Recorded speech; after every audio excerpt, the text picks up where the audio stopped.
Hey everybody, this is Dan with the National Independent Staffing Association, and I wanted to share with you the session that I recently delivered at the National Independent Staffing Association Leadership Conference that we just hosted in Orlando here in October 2023.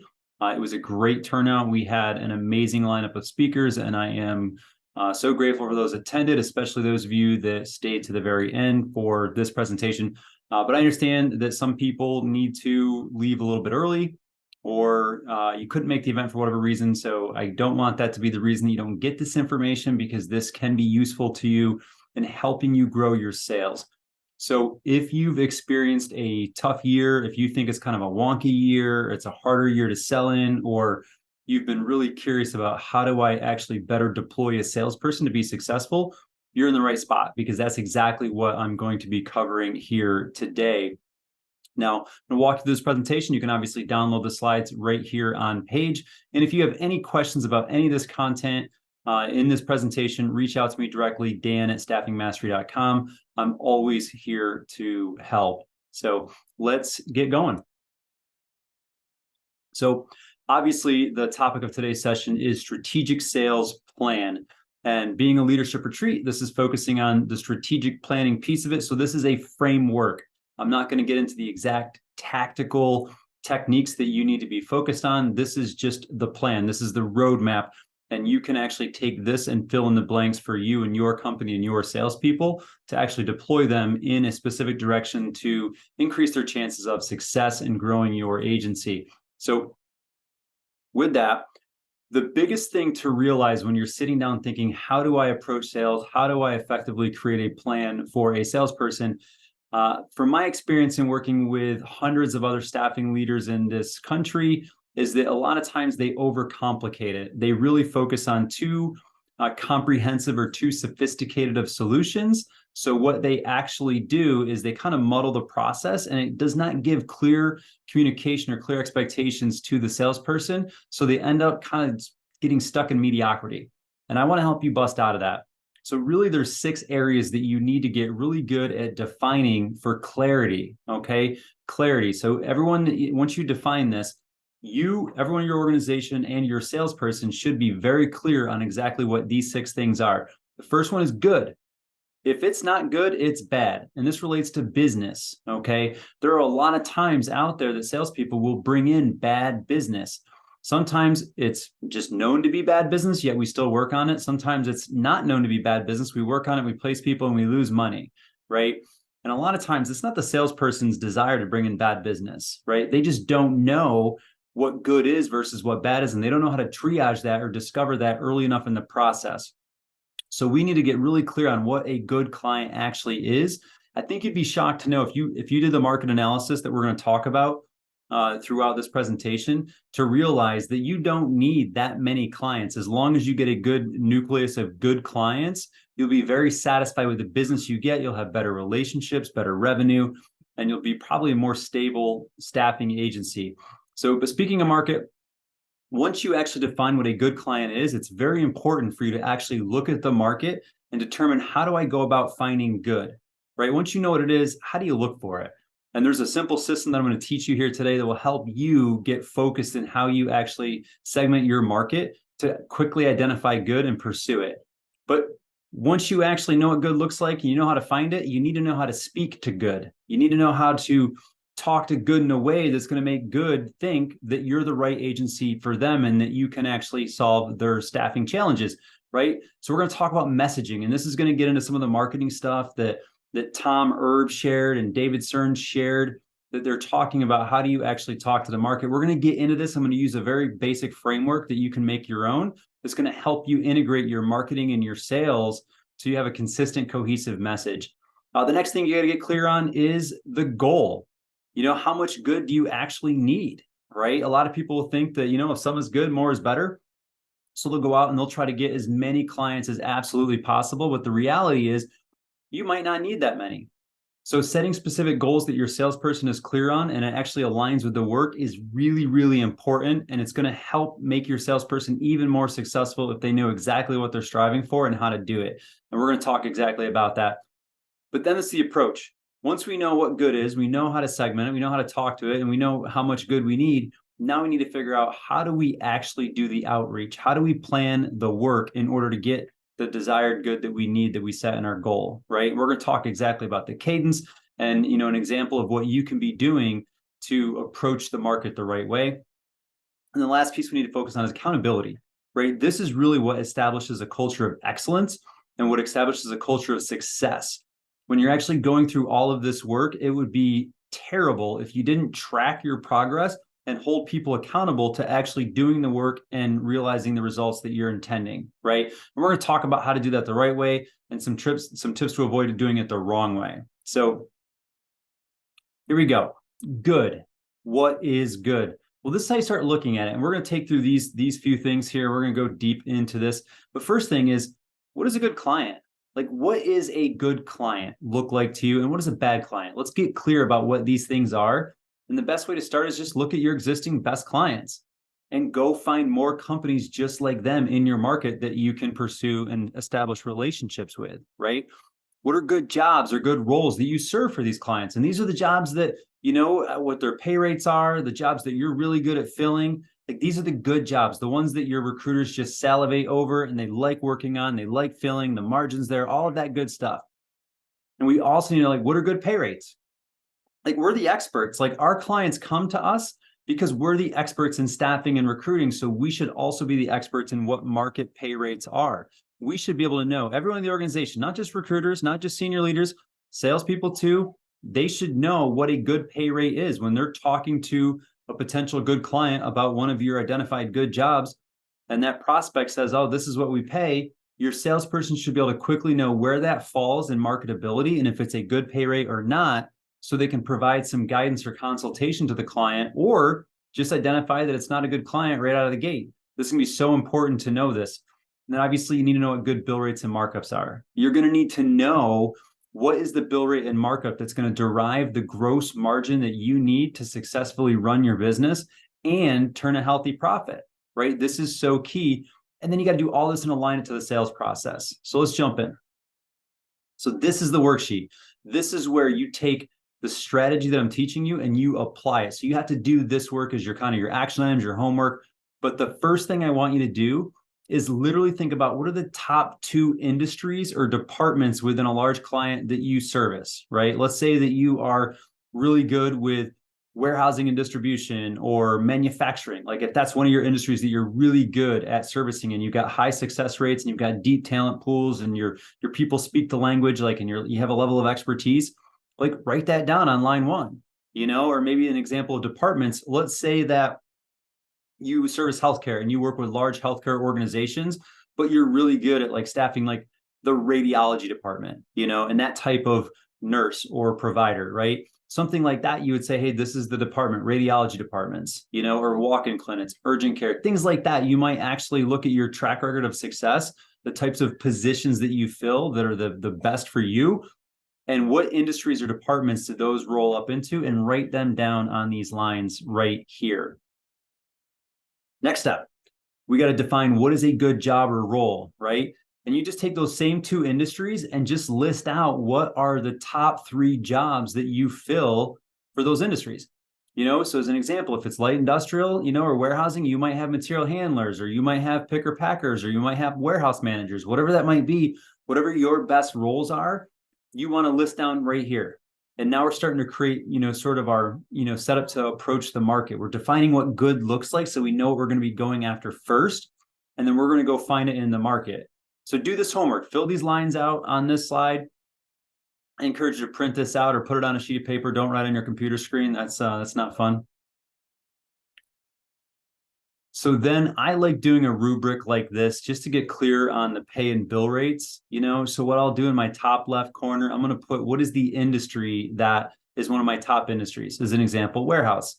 And then below that, I'm going to fill in those 3 roles, right? That are my good roles, my best roles for filling this. And it could be order packer, machine operator, material handler, whatever it might be. I'm going to put those in here. And then I'm going to want to know, what is my pay range that's a good market range for the geography you're in, right? And maybe the area that you're in.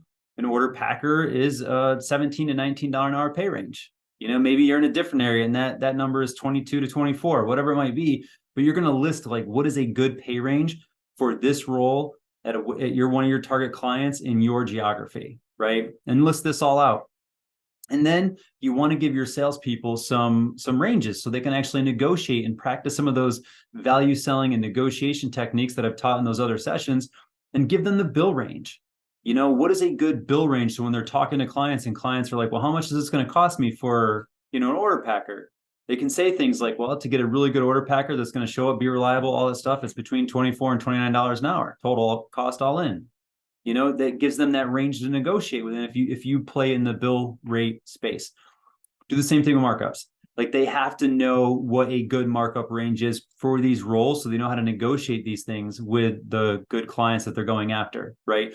A great way to do this, one thing I prefer, is just creating a simple GM calculator or gross margin calculator. So you can actually just put in the pay rate, the workers' comp, and let it actually factor all of this up. And it will tell you what your target markup is and what your walkaway markup is. So you don't run the risk of bringing in bad business. And it's a good tool to give your salespeople to work from, to give them a little bit of autonomy when they're actually out there negotiating deals, because you don't want them running back and forth too often, right? So do this work for your top industries and your top roles.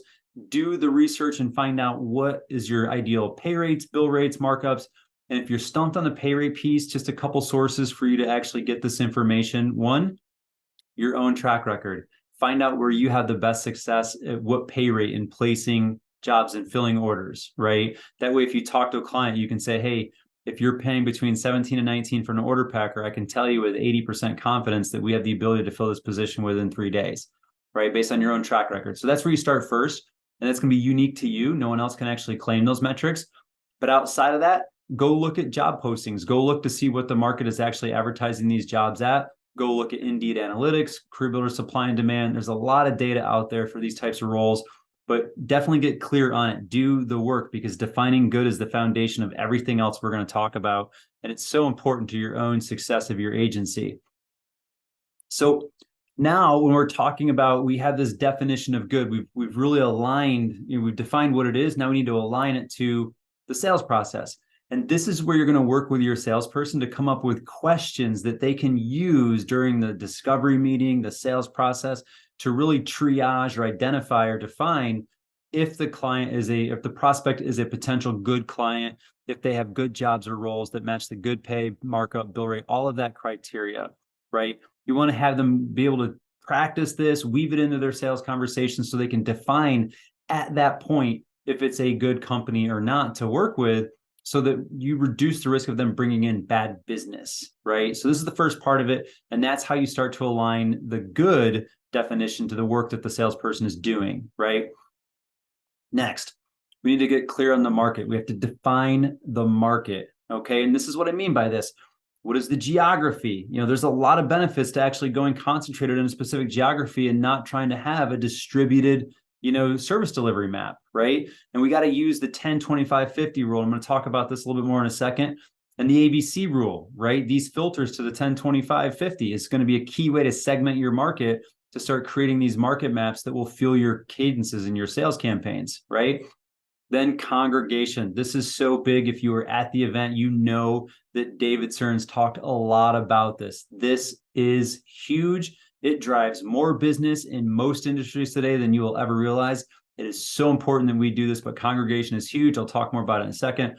And then you ought to map out, what is your current success? Once you identify the market that you have to serve, you need to look at how much of it you actually have, right? If you already have half of a market, it's going to be tough to increase that market by 70%, right? So you got to be thinking about those things, like what is your real growth opportunity in a market? And the only way to know that is to see what's the total market and how much of it do you already have. So geography, so important. As I recommend to people quite often, if you are going to do this, I highly recommend that you just focus on this entire strategy around a geographic center, a radius center, to say, hey, my geography is this office location, this branch location, this particular city, whatever it might be. Just pick the geography that you want to start to build kind of critical mass or client density in that area. And the reason this is so important outside of the obvious is that if you have multiple warehouses in one area that are within a few miles of each other that you're recruiting for, there's a good chance that the candidates that you recruit for one will likely be good candidates for the other. So you're going to reduce your cost to acquire a candidate. In addition to that, you're also more likely to be able to hit those clients in a sales process even easier because they're closely congregated. That's not the use of congregation we're going to talk about, but that's where they're clustered. So your cost to acquire a customer is going to be less, right? Plus, if you actually get known for servicing a number of companies in a particular area, that helps strengthen your brand. All this does is it creates focus, and focus is incredibly powerful. One of my favorite adages is, if you take light and you focus it, it creates a laser and you can literally cut through steel, right? That's the power of focus. Now, this is how I lay those two things, the 10, 25, 50 and the ABC filter. This is what I do. I pick my location that I want to target, right? And let's just say it is Minneapolis. And let's say you want to pick an industry, and let's say it's warehouses. You're just going to jump on your Zoom info or whatever your data sets are. If you're using, Lucia or Sense or any of these other ones, or sorry, Seamless, any of these other data tools that actually get, contact data, just sort it by location, industry code, and then just do your filters within 10 miles of that particular zip code, right? Within 25 miles, within 50 miles. And then you're going to start to build these rings as they go out to see what is your client density within these certain areas. You might realize if you operate in a more dense area like a Chicago or a Los Angeles or something like that, that you don't even need to get into that 50-mile radius, right? But if you operate in a more rural area like some of the spots in Texas, you might need to expand that ring out a little bit in order to fill out your market map. So once I identify the total number of prospects within those rings, then I want to do a filter, an ABC filter. And this is going to be different for you than it is for me. But I look at this A's, these are my anchor accounts. These are the ones that if I got one or two of these a year, it's really going to move the needle and it's going to be a big win, right? These are your great accounts. There's going to be far fewer of these, but they are your VIP accounts. If you followed my 4 square market segmentation talk, you know that these are the ones that are the high margin, high volume, and they're really your franchise accounts, right? So those are your A's. B's is your middle market. This is kind of the stuff. These are like, maybe medium level volume, medium level margin. They're really good clients. They're not great. They're not exceptional, but they're really good accounts to have. And then you got your C's, and these are kind of like whatever would be like the least desirable but still acceptable client level for you. Like this is that tier, right? And that's going to make up your market map. And if you're applying this to the 4 square methodology that I teach, maybe this is, quadrants 1, 2, and 3. Look at it like that. But this is where you're going to map it. And then you're going to map how many of each one of those A, B, or C prospects is in each ring. And let's just say within 10 miles of your specific office, you've got 2 A clients, or A prospects. You got 10 B prospects. You got 20 C prospects. So right there within 10 miles, you actually have 32 target prospects that you're going to be focusing on. Not a huge amount, but you can be extremely focused, right? You can run a very targeted campaign and maybe even implement some of those account-based marketing techniques that David was talking about from Haley, right? I'm totally doing that. That is a brilliant idea, and we're doing that. But then you roll it out, and maybe 25 miles, you got another, 160. Maybe you go within 50 miles, and maybe you can round out to 512, which could be an entire year prospecting campaign within one location, just focusing on one industry, right? And you can become known as the expert at serving that industry if that's where your client concentration is, right? Now, obviously, there's industry diversification techniques that I teach in other strategic sessions. We're not going to worry about that right now. Just focus on this plan and have your salesperson penetrate this market, being hyper-focused. They will start to become the expert because they're focusing in this one area, right? Next action item, identify where your target prospects congregate or pay attention. This is so, so, so huge. If you think about how we sell our services to our prospects today, it's all direct to point. What I mean is you're calling your target prospect at their office location. You're emailing them at their office location. You're sending a letter or a piece of mail to their target, to their office location. If you're going to do a walk-in, you're going to walk into their office location. Like everything you're doing, it is a multifaceted, prospecting campaign, but it all has one endpoint, which is the office location and the specific point of contact, right? But there are other influencers in this process. And most people today are more likely to buy from someone they're referred to or somebody that they know, like, and trust, or they are influenced by, recommends, or associates with, right? This is what I mean. This is a concept that if you read like The Ultimate Sales Machine, things like that, it's like the Dream 100. This is what you do. You figure out who has the attention and influence of your target prospect, right? So if you're in the healthcare industry, you're going to list out, what are your top 3 spots that they're congregating, that they're giving their attention to. And maybe it's a healthcare association. I know that there's a lot of manufacturing associations out there. Like in upstate New York, there's this manufacturing association of Central New York called MACNY that all these manufacturers belong to, right? That's where they congregate. That's where they go to get information about their industry. Well, some information about their industry could be the supply chain of labor, which could involve you, right? But if you go there, you can talk to a lot of these people and maybe get influence and favor by being a part of that association and present your information or your brand in a different way, right? Sure, this is a big one. For most of us in this industry, we target dealing with HR managers.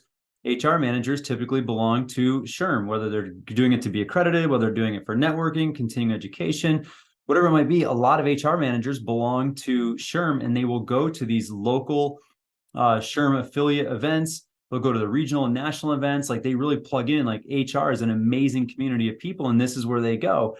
So it is a place where your target contact, if it's an HR person, they might have influence over that HR person, right? So being able to engage with a group like SHRM, the Society for Human Resource Managers, and be able to share content, volunteer in their committees, whatever it might be, is a great way to get into the congregation of where your target audience is, right? It might be something like a LinkedIn group. Maybe it's a virtual congregation, and maybe they're active on LinkedIn in a particular group. Get there. Look at who these people are following. Look at LinkedIn will tell you who they follow, who their influencers are, and go engage with those people and start to get favor of the influences of the people you're trying to get to, right? So this is a huge piece. I've talked about Dream 100 in other sessions. If you've got further questions and want to go deeper, just email me. But this is really, really powerful. Okay, so now we've defined good. We've set up our market approach. We know how to segment it. We're going to actually look for good. What are we going to say when we find it? Okay, it's very specific. And a lot of times, most companies don't train their salespeople on what to say. And one of the worst things that happens is if you actually have a marketing message that says one thing and your salesperson is saying something else. Don't do that. That is terrible. There should be direct alignment and cohesion between what marketing is saying about you and what sales is saying about you. And if you're so small that you don't have marketing and sales, just make sure that the message is consistent. And this is how you do it. You first identify what are the good client challenges. Spoiler alert, this is where you look. Go to your current clients that you have great relationships with and find out what are the challenges that they're having that they engage you to solve, right? Identify what those are, get clear on exactly what those challenges are, and then get really clear about how you solve them, right? A lot of times when salespeople are out there, they talk very generically about temp to hire, permanent placement, but they don't talk a lot about their unique process and how they do that and how they really solve the problem, right? And if you want to get unique and create unique value of the unique value proposition, you've got to share your story. You got to talk about how you solve the problem. And then you got to get really clear on what is the results, or what are the results of your solution, right? We work with these types of good clients. They face these bad challenges. It has this negative business impact on their company. We actually partner together to offer this solution. And since we've been offering this solution, they've had this positive, desirable outcome, right? It's like high turnover, lack of talent, hard to fill positions, vacancies, poor production, low morale, all this kind of bad stuff. We actually give them access to a temp to hire pool. We're always managing their supply chain of labor, bringing talent in. Their jobs get filled quicker. They have a more steady headcount. They have lower costs with overtime, all of this amazing stuff, and their productivity and performance is a lot higher, which results in happier customers for them, right? Like, that's like a form of your messaging. You got to put in a concise message, which I want to piggyback on what David Stearns mentioned in his talk with the ADA method. I'll go through that in a second. We're going to show you how to do this, and then you can fill in the blanks for your own agency. And then we're going to align it to the sales process. Because as I said, if you create this type of marketing messaging and you do not align it to your sales process and teach your salespeople to say these things, you're shooting yourself in the foot, right? So here we go. Here's your action item. Identify the top 3 challenges that good clients face. Literally go do this homework, go talk to your best clients and ask them, what are the challenges that you faced with staffing, employment, recruiting, whatever service you offer before you used us? And what were the business impacts of those challenges? What were you facing? Why did you want to solve them? Right? Get really clear on that. And maybe, for warehouse, the most common ones, labor shortages, skills gaps, seasonal demands, your clients might have different challenges, but get really clear on what you do for people, because believe it or not, other companies face the same challenges. So when you speak that way, it's going to resonate with your target audience, even if you're not doing business with them yet, right? And how do we solve these challenges? Okay, with labor shortage, maybe we maintain deep lists of vetted talent pools of qualified candidates that match the roles of our clients. Skills gap, we assess all talent and grade them based on work performance references and assessment scores. Seasonal, our qualified talent pools can be deployed for short periods to support your seasonal needs, right? Whatever your solution is to those specific problems, you need to map that out and create this type of alignment in your wording. And then what are the results of those solutions? With labor shortage, with our solution, you get less role vacancy. It decreases the cost associated with overtime and shutting lines down.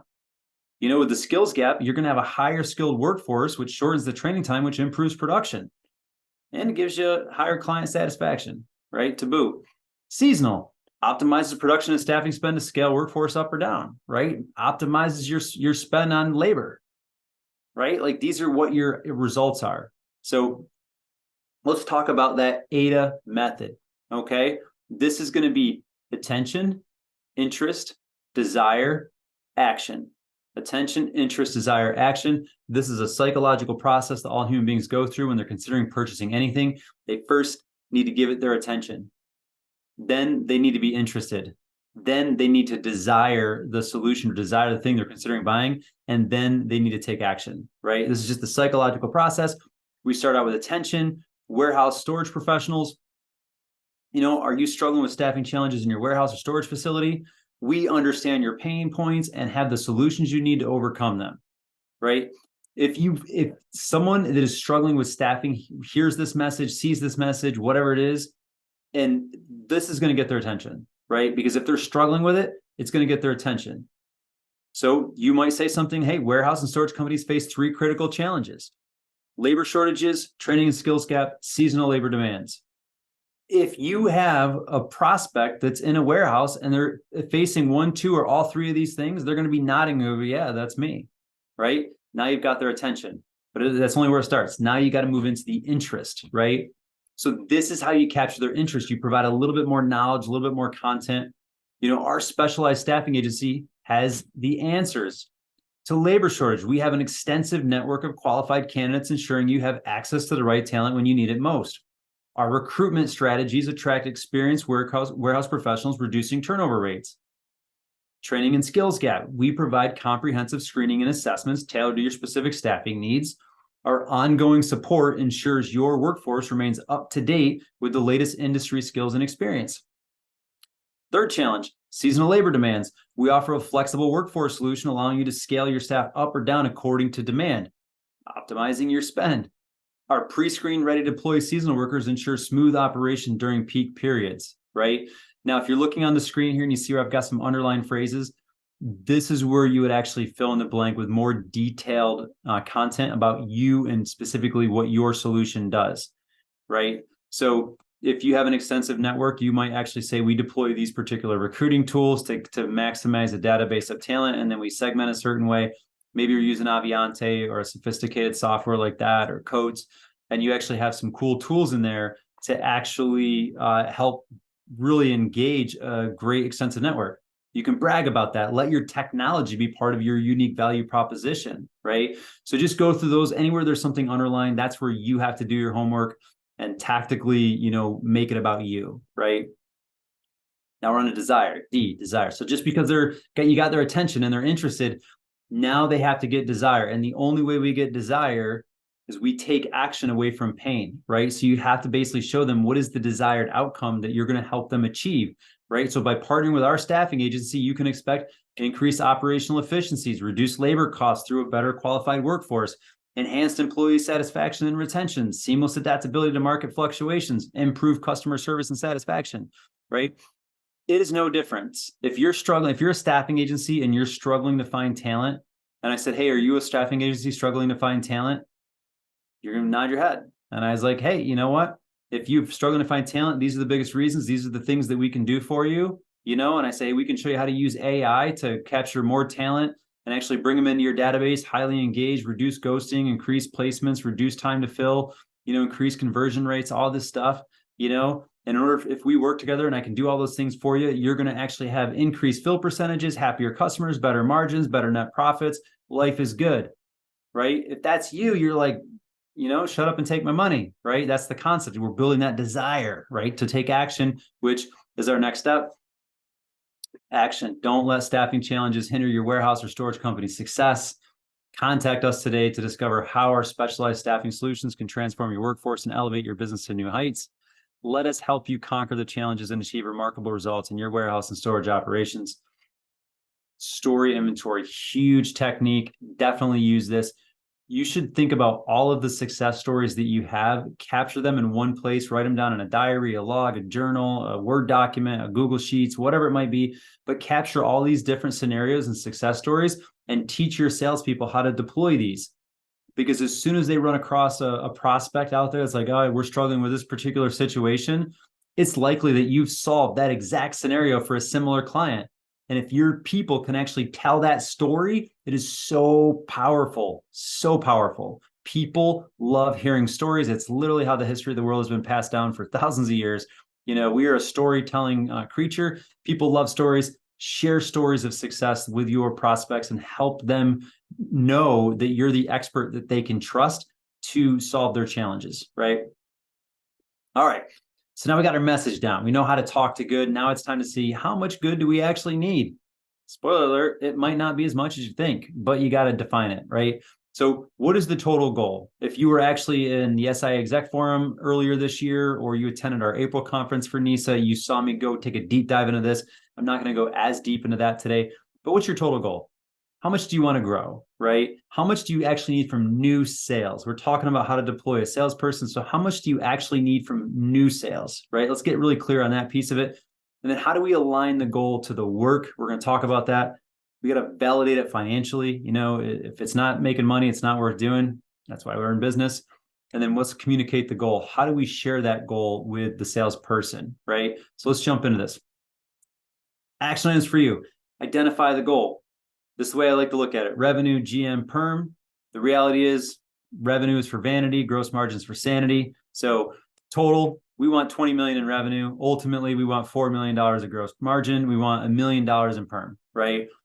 Of that existing, 18 million is going to come from existing clients. That's what we anticipate based on our track record and how we retain clients and all that kind of stuff. We expect 18 million to come from clients that we already have. And this could be through rate increases, client growth plans, just existing business, whatever it might be. It's part of that strategy, which again, I covered it at SI Exec Forum, covered it at the NISA conference in April. If you didn't get any of that, hit me up. I can talk to you about it. GM 3.6 million, and we want 800,000 to come from existing clients, which tells us that what's left has to come from new sales. So we have to get $2 million from new sales and $400,000 of gross margin and $200,000 of perm, right? So now we're starting to set some goals. Here's the thing. These are fairly arbitrary numbers to most people. Most people don't think in numbers like this. So you got to translate these goals to the language of the producer, which is headcount and clients. So this is how you begin to align it to the work. You show them, hey, new revenue is 2 million, GM is 400,000 on staffing. That takes about 8 clients, which is about 40 headcount. So if you can put 40 average headcount on the books this year, or over 12-month period of time, you're going to hit that goal. And based on our historic track record, that takes about 8 clients. And then again, not going super deep. If you saw those prior sessions, you know how to backwards plan that to figure out how much work you actually have to do to get to those 8 clients. Perm side, same thing. Hey, to get $200,000, our typical client puts in 2 orders a year. Value is about $20,000 per order. So it's going to take 10 placements, which is going to take about 5 clients, right? You just do the math on that one. You set the direction. It's never going to be 100% accurately correct, So, but it's just a target. It's just a goal that we're going to run towards. And this helps your salespeople know like what success looks like. And then you got to communicate the goal. You tell them, we need you, we the company need you, salesperson, to generate $400,000 in staffing gross margin and $200,000 in perm gross margin from newly acquired clients, right? I don't really care about revenue at this point. That's a vanity metric. I want them to know exactly what margin I need them to generate and where it has to come from staffing, from perm, from new clients, right? Very clear. First sentence. Based on our current data, letting them know that you've actually looked into this. You're not just pulling these numbers out of a hat. Based on our current data, this would be averaging 40 headcount per week, which is typically 8 clients, right? Gives them an idea of where they need to be. Maybe it's 7, maybe it's 10, right? But the goal is like 40. That's what we need to do. In order to achieve this, we need you to acquire 16 clients and add a net new weekly headcount of 80 by the end of the year. Okay.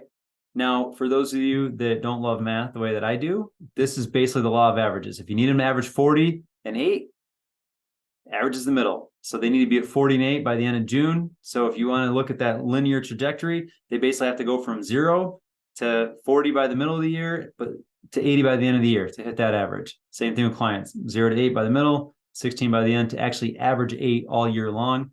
So that's a huge thing. So they know that by the end of the year, they need to have essentially 80 net new headcount, so if your agency has 1,000 headcount out a week, by the end of the year, that needs to be 1,080, simple as that, like net new headcount, right? There's going to be ups and downs. There's going to be attrition. There's orders that end, all that stuff, but you need to be 80 higher at the end of the year than you were starting the year. Simple as that, right? Additionally, you're going to need to acquire 5 new clients that submit 10 total perm orders. This is key because they need to go after these type of business when they're in a sales setting, and they need to nurture those accounts to get those orders, because just because they get to 5 doesn't mean those orders are going to come in. Maybe the recruiters help support that, but they have to know they've got to bring those 10 orders in because they've got to generate that $200,000 of perm gross margin, right? We'll set quarterly goals of 4 new staffing clients and 1 to 2 perm clients and measure success by adding 20 net new headcount each quarter. This is it. This is how you set the goal. If they can write this on a half a sheet of paper, put it on their desk, put it on their desktop computer, whatever it is, this is super simple. It is the financial goal translated into the language of the producer, which is headcount and clients. It tells them how much and by when. It does not get more SMART goal than this, right? This is huge, and it sets your people on the right path of knowing where they're going and how they're going to get there. Obviously, we need to align it to the work, which is in that tactical session that I taught. But now that you know the goal, you have to define the approach. This is that alignment of work where we're going to talk about what is the sales cadence. Tom Erb does a great job of this. He talked about it a little bit yesterday. David Stearns talked about the sales cadence. If you recently saw the Staffing Monthly issue where John and Erica from Aviante taught how to sell staffing services, they talk about the importance of cadence. Tom Erb talks about the importance of cadence in his book, Winning the Staffing Sales Game, which is a great book. If you don't have it, go get it. It's worth it. It's a super easy read. If you travel, if you're actually going to be coming out to the Staffing Sales Summit in February, if you really want to know how to sell and you want to leverage your game up, go get that ticket. There's only 100 tickets to be had, and then get Tom's book, and you can literally read it on the plane there and have a head start over everyone else in the room. But they do a good job. Sales cadence is where it's at. If you're not doing a sales cadence, you're doing it wrong. I'm going to share some resources with you. Then you got to have a networking plan. So like I talked about before, like a multifaceted approach is key, but you got to be doing things in the networking way because this helps get that congregation influence down. You got to have a referral plan. I'm going to talk about that, and you've got to have a LinkedIn plan. And I've gone deep on this one in other sessions too. But you got to be doing these things. This is what life is in the modern day of a salesperson, right? This is how we win business in the staffing game. And if you're not doing this, you're doing it wrong, right? So what's a cadence? It's funny, when I hear cadence, I think of my Army days where we actually would sing cadence, but cadence is just a planned out series. It's a series of events. It's a pattern, whatever you want to call it. But this is an example. I'm a big believer in quarterly plans. There's 13 weeks in a quarter. You're going to hear why there's 12 weeks in my 12 weeks in my cadence here. This is an example. You can move the touch points around to different weeks. You can change the variety of touch points, but this just shows you that if you were going to create a cadence for this, a prospecting cadence, that you might start with LinkedIn. And maybe that's a LinkedIn outreach, maybe it's a connection request, maybe it's you're just doing, sending them an email, you're engaging with their content. Like, you can define specifically what you want it to be. I like the connection request with a personally tailored message. That's my preference. But you can make it about you, right?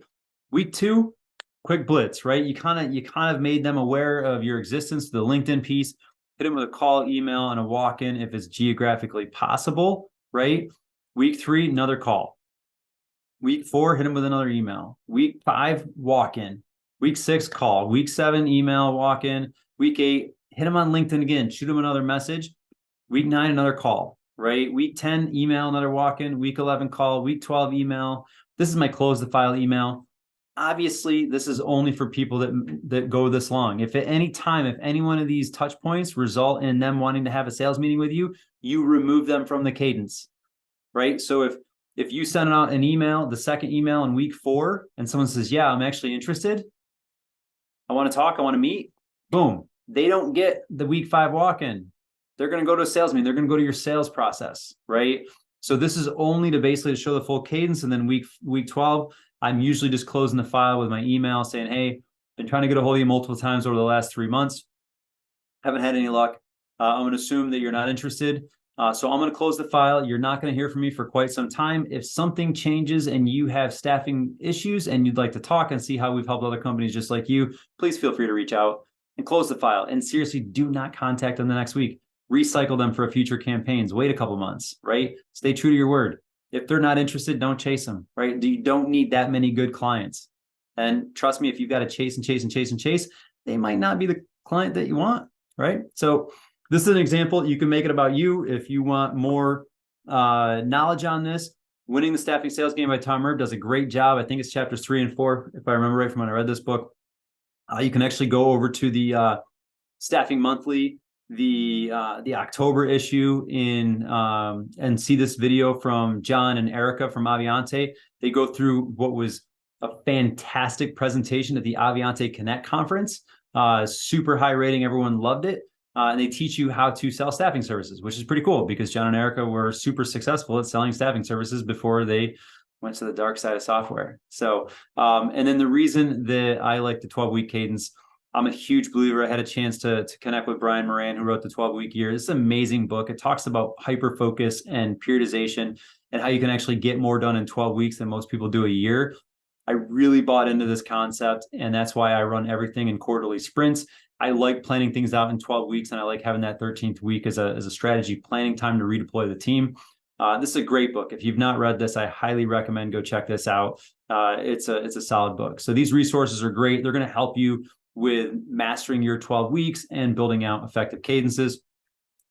But it doesn't stop there. You really have to have a networking plan. And I don't mean just going to every chamber event, right, with no plan, because that type of networking is not working, right?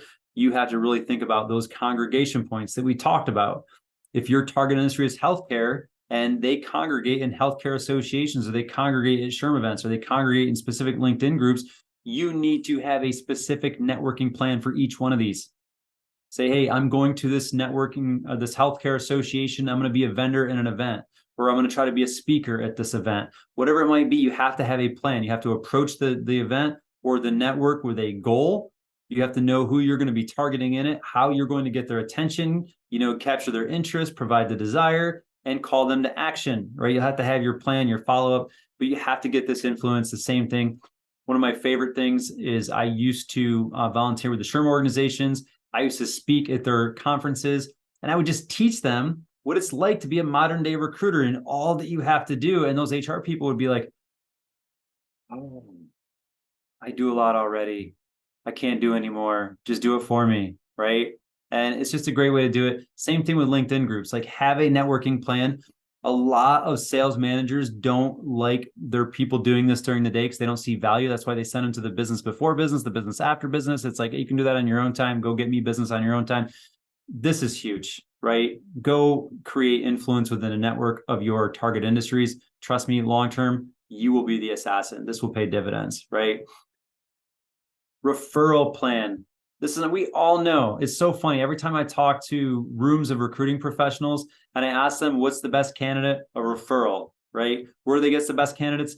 Referrals. They use tools like staffing referrals, and they basically build their brand through companies like Great Recruiters, right? And they do this so they can get more referrals and they get better candidates, yet they throw a whole lot of money at job boards. And they know that they don't provide better candidates, they just provide easier, lower hanging, more candidates, right? Same thing with clients. Like our best clients don't actually usually come from the prospecting work that we do, although that is really, really important.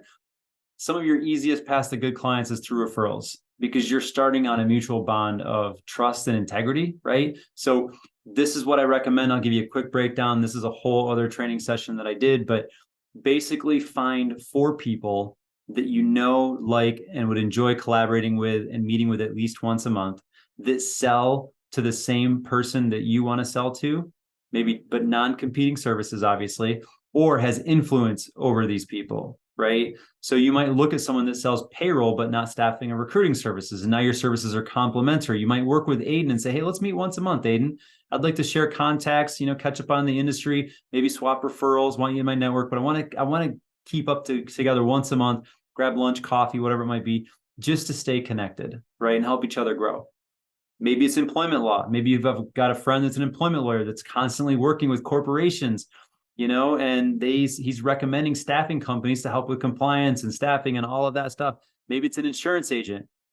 Maybe they provide benefits or whatever it might be, or health insurance, and they've got a lot of HR people in their network, right? Same concept. Maybe it's an HR manager. Birds of a feather flock together. If you can get in with Harry, if Harry is an influential, HR manager within a local SHRM group, and Harry knows, likes, and trusts you, guess what Harry is going to talk about you to everyone else in the group? He's going to give you the endorsement, right? And if you schedule and build relationship with these 4 people and you meet with them and take them out to lunch or coffee once a month just to catch up and just swap referrals and make their lives easier, right? Like this is where you start to build your referral pipeline. You might not get 100 prospects a month. You might only get 2 really good referrals, maybe even 1. But your chances of closing that 1 referral or those 2 referrals are so much higher than all the prospecting work that you're going to do. And in fact, if you actually do the networking plan and the referral plan and the LinkedIn plan I'm about to say to you next, if you do that really, really well, after a couple of years, you won't even have to focus much on the prospecting plan. Very minimal, maybe two to 4 prospects a week, maybe. So, but LinkedIn plan, again, this is a whole other separate workshop that I talked about. But this is where you need to go through this plan. It's 5 bullet points, but there's really only 4 things that you're working on each week. The first one is just create searches for your target prospect. That good definition, the geography, the title, the roles, all that kind of stuff, like what that good prospect is, just create those searches in LinkedIn and hit save. And let LinkedIn show you new prospects that meet that search every single time one of them pops up, right? Let a little bit of automation. That's like the old school automation of our industry. Like let it do some work for you, But then every single week, what I recommend, what I prefer doing is take 3 times a week, block an hour out of my schedule. Typically Monday, Wednesday, Friday is my favorite cadence on this. And you're just going to send connection requests to your target audience, right? You don't want to send too many. Don't do like 100, 200, like that's going to get you blacklisted. But if you send 10, 20, 25 connection requests each time to your target audience, you might be able to get 50 to 60 connection requests out there each week.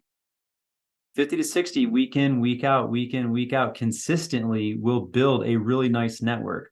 And the reason that this is doubly beneficial is that LinkedIn looks at who's in your network and it will start feeding your content to other people just like them that aren't yet in your network. Because it looks like, oh, Dan, he has a lot of senior leaders of organizations in his network. He must be interesting to senior leaders of organizations. Oh, he shared some content. We're going to share that content with other senior leaders of organizations in hopes that they think he's interesting too, right? That's how it works. So the more people you have in your network, LinkedIn will start to share your content and your profile suggestion to more of those people, further compounding the network effect there, right?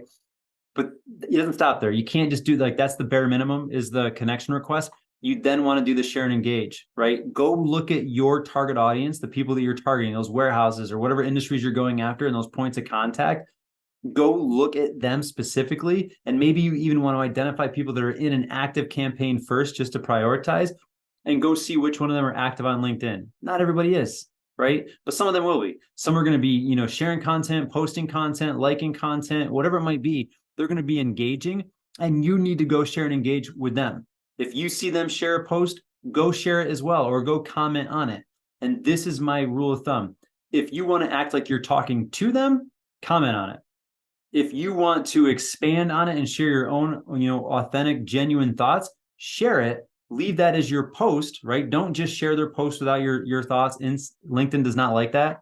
They want to focus on actually new, genuine, authentic insights. So if you share content and put your own thoughts, your own authentic thoughts to it, that's going to have way more spread, way more run. Okay. So if you want to like talk to the person that's leaving the comment, you do a comment.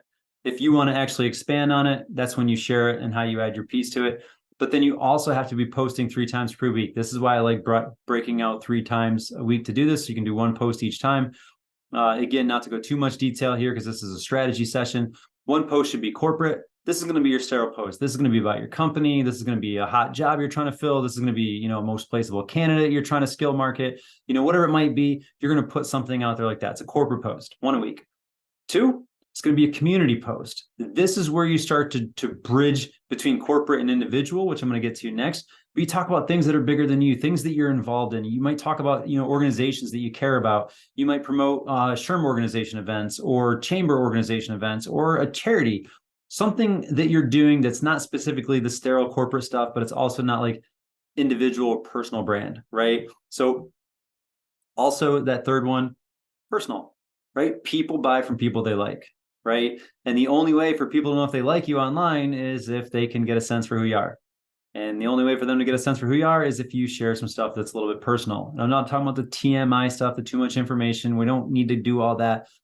But if you have personal interests, if you're like, hey, I'm going to go on vacation to Costa Rica, or I'm going to take up surfing, or I'm going to run in a Spartan race, or I'm looking for book recommendations, or I recommend this book. It was amazing. All these things that are just personal that kind of tell people a little bit about me, right? And these are all things that I've done that have gotten great engagement. Some of my best, most engaging posts are just that personal stuff, right? So, but it lets people know. And someone's like, wow, that's really cool. I read that book. Thanks, and you start to get this out there and you get a lot of conversation around it. And in fact, it's that stuff is why Facebook and TikTok and Instagram and all those social media platforms crush LinkedIn for growth and engagement. It's because those are 100% personal, because that's what it is. It's social media. And we sterilize it with LinkedIn because we think it's Facebook with ties, right? So don't do that. Like, let your personality shine through. Like, you're pretty cool, right?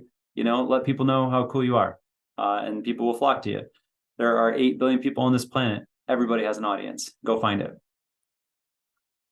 Biggest step that most people miss is they don't nurture their existing network. They do all of the work to bring connections in. They get 500 connections, 1,000, 5,000 connections.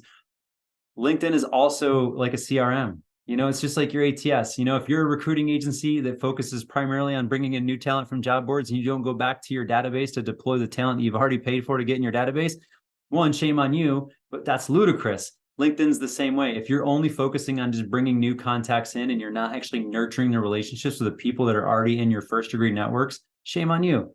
Literally take time out each of those 3 weekly sessions for an hour and just take a little bit of that hour just to go through your first degree connections and check in with people.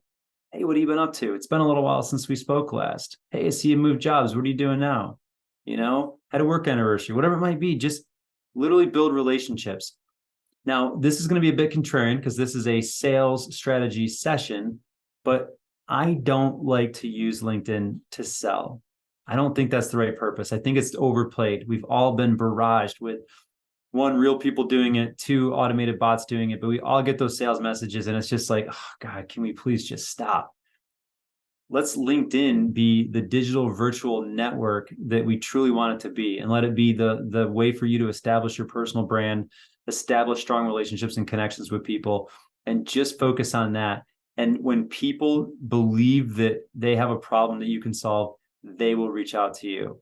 I promise you, if you position yourself as the expert to solving a problem, when people have that problem, they're going to ask you about it. And that is a much better start to the sales process than when you're asking them about it. So think about that there. All right. in the home stretch. So now just to recap, we've defined what good is. We've segmented the market so we know how to look for good. We've crafted a curated message to know how to talk to good when we find it. We've defined the goal of how much good we need. We've actually built out the approach to the market so we can actually maximize our chances of actually capturing good when good is available to be had. And how do we define accountability? How do we create this culture of excellence within our organization? And it starts right here. You have to define what success looks like. If you don't take the time to define what success actually looks like in your organization for your individual producers, they'll never know if they achieve it. And this is just like I don't know if it was Simon Sinek or Sean Archer. One of them was talking about how we always tend to put, happiness on the other side of our goal. And once we hit our goal, we tend to just keep moving our goal. So happiness is always on the other side of it. Well, this is even worse. We don't even know what success looks like. And it's hard to know if we ever achieve it if you don't know what you're going for. I had an old mentor of mine that used to say, if you don't know where you're going, any road will get you there.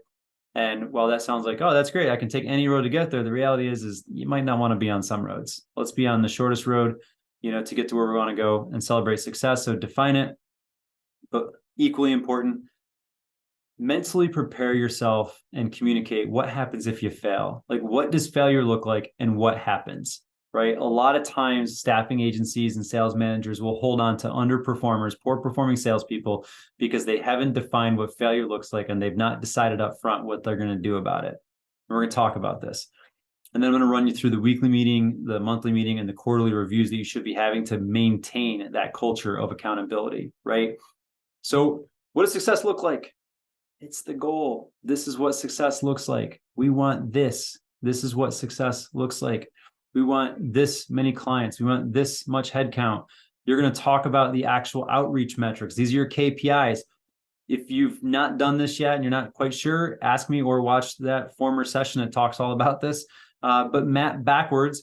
If you need 8 clients, you need 8 billion clients. How many contracts do you need to get? 13. How many meetings do you need to get? 26. How many outreach? 1,300. Whatever that is for you and your agency, you should know these things, and these become your KPIs, your key performance indicators.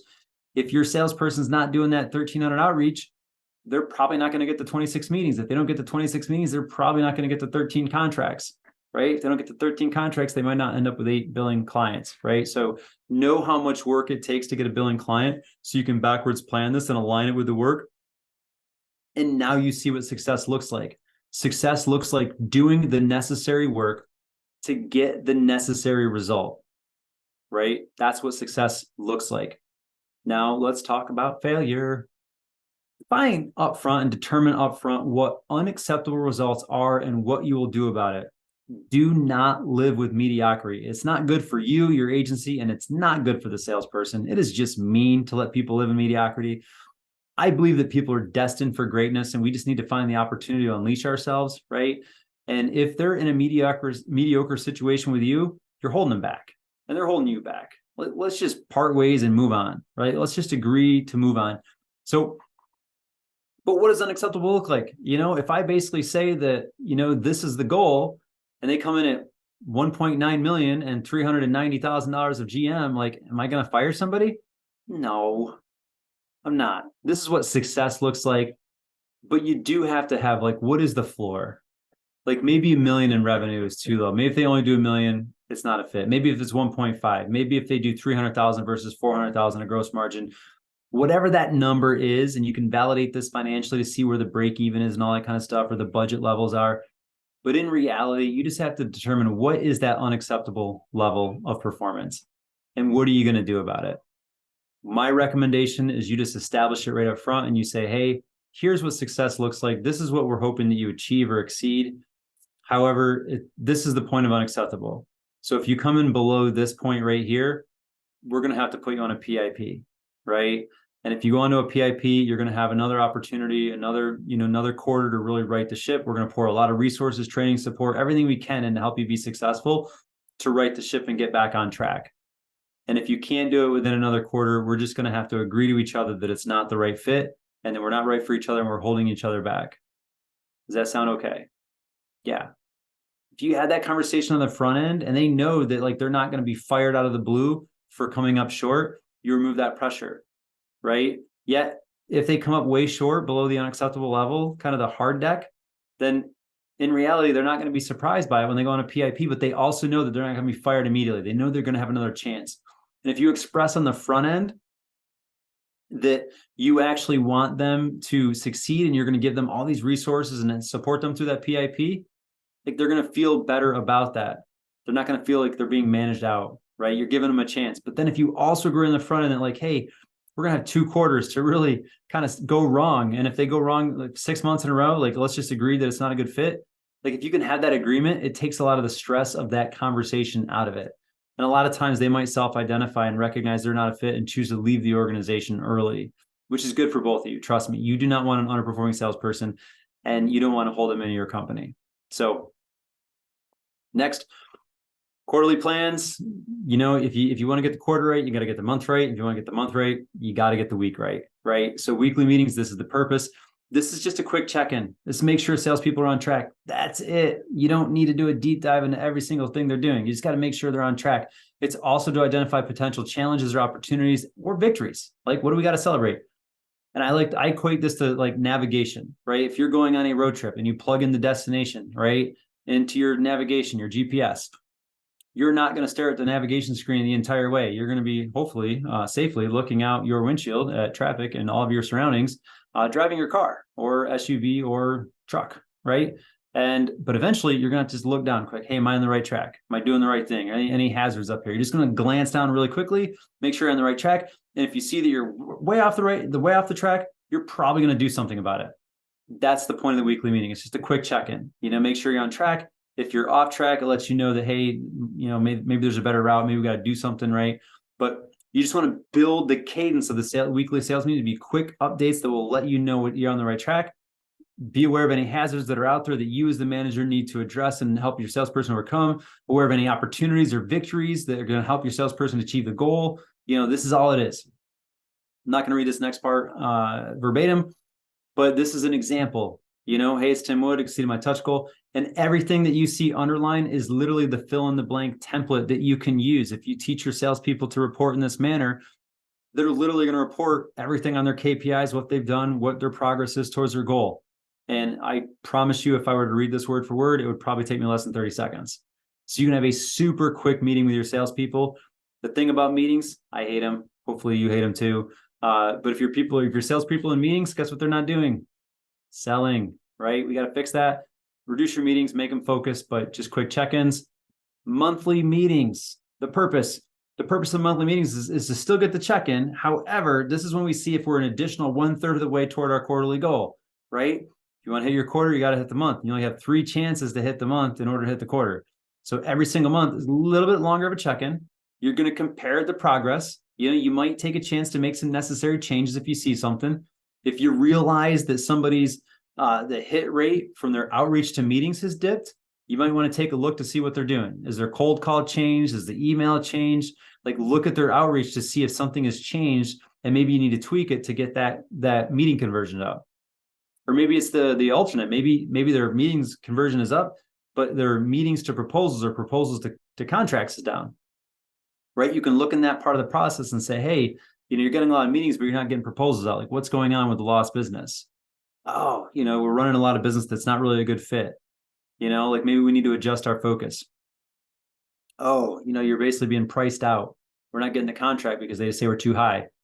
Maybe there's something happening. There's some downward pressure on pricing that, you know, leadership needs to be aware of and determine, do we want to concede rates? Do we want to shift our pricing or do we want to stand firm and adjust our expectations? Right. But this is when you look at that. You know, it's a little bit longer of a check-in, but overall, like you're going to look at this stuff. Example of format, not going to read it. You can go through this. You'll get the slides, right? You can download them yourself, fill in the blank for what you're going to do, teach your people how to communicate the goals. This lets them know what's important. You know, what gets measured gets managed. This is measurement. They're going to manage to this. They're going to make sure that they're not producing subpar numbers. If they start to deviate from this, there's a good chance they're either not coachable or they're trying to obscure the actual results. You as a manager should be on guard for that to say, hey, why aren't you using the desired format? But then you can also ask specific questions about these things. And this way, if you have a larger sales team, if everybody's reporting their information to you the same way, it makes your life as the sales leader that much more easier, because you can actually just kind of plug this into your sales tracker and see how your overall team is doing and what the overall trajectory of your goals are. Last one, quarterly meetings, purpose. Quarterly meetings is still to get that check-in. However, this is when we see if we're an additional 1/4 of the way to our annual goal, right? If we want to make our year, you got to make the quarter. We only got 4 chances to do that. This is also the time to reinforce company goals every single quarter. Really, every month you should be saying, so definitely every quarter you should be saying, hey, this is what the annual goal is. This is what we need to contribute this quarter, and we should be using the quarterly review as far as the performance management goes as well. One of the things I love doing, when you're doing your performance reviews for salespeople, is literally identify a couple skills, that you want to improve. Maybe it's the cold call, maybe it's the use of AI, maybe it's their networking plan, whatever it might be. You can give them 1 or 2 things to work on, and then you as a manager can coach them up on it and see if you can improve those 1 or 2 skills over 3 months, right? And you continually make them better. Maybe you're preparing them for another role. Maybe you're preparing them to take on a manager role, and you can start to improve those skills and get them more involved in maybe leading meetings or doing some manager review stuff. Get them exposed to those higher roles and start to develop them for future success with your company. But this is really the best opportunity to make necessary changes to what the definition of good is, what your target market and segmentation is, your messaging, your approach, your goals. Like, this is when you're going to look at this and say, hey, is there anything with these key areas of strategy that we need to redefine to get clear to keep going, right? This is the time to do it. And then you just keep running these things in a quarterly way. This is the quarterly format. It's an example. Again, fill in the blank, make it your own. I just want to recap here. Ultimately, what we're trying to do to set a good strategic foundation for deploying a salesperson: define good. If it's not good, it's bad. So get really clear on what good is, what bad is. Avoid the bad, capture the good. Segment your market, get really clear on what your market looks like and what you can actually go after, and then create that message. Teach your salespeople how to use a consistent message to talk to good. Set that goal, define your approach. How are you going to go out and actually capture that goal of good clients? And then build a culture of accountability to establish that level of excellence within your organization. If you do these things right here, you will have a well-oiled sales machine that is constantly driving results. And it will make your sales manager's job a lot easier, and it will develop salespeople to become the leadership of the future. So focus on this right here. I know I referenced a lot of other side talks. If you're curious about any of that stuff, just let me know. A lot of it is actually already out there. It might already be in the NISA library, but definitely check those resources out. If you have any questions about this, just shoot me an email to dan@staffingmastery.com. I will do my best to get you an answer or point you in the right direction to get that answered for you. But with that, I just want to say thank you. It's been truly an honor to share this live at the NISA Leadership Conference. I hope you get value out of this here. And again, if you really want to become a great sales professional in this industry, or you're a sales manager and you want the best possible training, send your people to the NISA Staffing Sales Summit in February 2024 in Orlando. It's going to be absolutely amazing. You are not going to ever see a better collection of sales trainers in this industry, affiliated in one single place to train your salespeople how to be successful. So thank you for being here, and let me know if you have any questions.